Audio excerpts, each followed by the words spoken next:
We continue our reading of God's Dream for You, The Chosen, a morning devotional by author Dwight K. Nelson. Today's reading, November 6, The Chosen Stories, Part 2. So Moses went back to the Lord and said, "Oh, what a great sin these people have committed. They have made themselves gods of gold. But now, please forgive their sin. But if not, then blot me out of the book you have written." Exodus 32:31 and 32. A.J. Jacobs, the agnostic editor-at-large for Esquire magazine, set out one day to discover what it meant to live biblically. So for 12 months he lived by the literal word of the Hebrew Scriptures: no shaving, following the 10 Commandments, no wearing of clothes of mixed fibers, love your neighbor, etc. When the year had passed, he wrote the book, The Year of Living Biblically. Not a bad idea at all for the chosen, wouldn't you say? Once upon a time, there was a people who were the chosen, and they suffered through a terrible moral meltdown. But out of that crisis, they were taught 2 critical lessons, 2 vital teachings in order for the chosen today to learn how to live biblically. Moses was heartbroken. These were his people. He, their surrogate spiritual father. The camp was in shambles.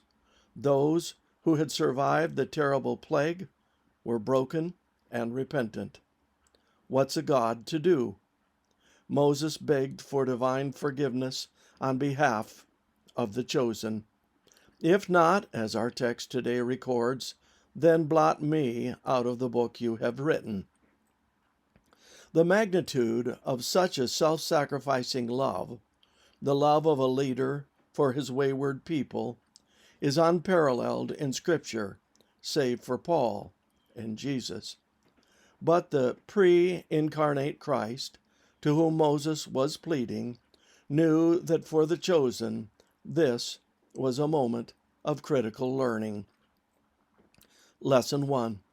A revival of morality leads to a revival of modesty. The original language of the story makes it clear that in their frenzy, the children of Israel had disrobed, and when they became unclothed, they became uncontrolled, because modesty is a protective wall for sexuality. So, for whose eyes do we dress today? The pictures that are archived on Facebook and other social network sites can come back to haunt us, as graduate school applicants have discovered too late. But it is no longer just the young in need of modesty. For whose eyes are we dressing? Jesus was frank. Whoever looks at a woman to lust for her has already committed adultery with her in his heart. Matthew 5:28. If you're dressing for his eyes, you may be dabbling with his fall. Men or women. It cuts both ways. That's why the strength of the chosen comes through the gaze of their hearts. Let us fix our eyes on Jesus. Hebrews 12:2.